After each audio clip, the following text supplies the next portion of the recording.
Welcome to the Slop Farm. Enjoy the video. You start by confirming prerequisites: Eclipse IDE for enterprise Java and web developers, JDK 11 or later, and a local Tomcat or Jetty runtime. Once installed, launch Eclipse and point to a clean workspace. This keeps projects isolated.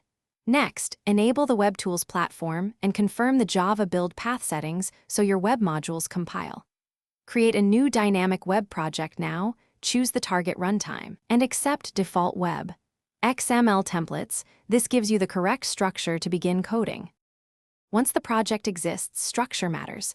Put Java under src, JSB, or static files in web content and libraries in webinf/lib. If you use Maven or Gradle, convert the project and edit POM, XML, or build Gradle so dependencies resolve automatically.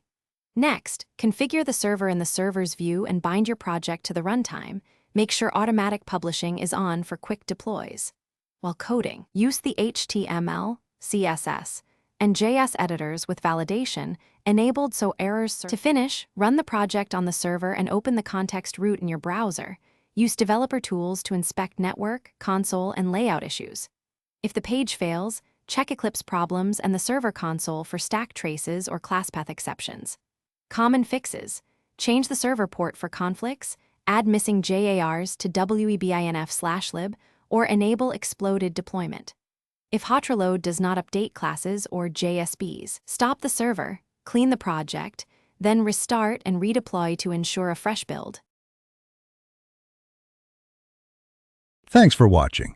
Consider subscribing if we helped you today.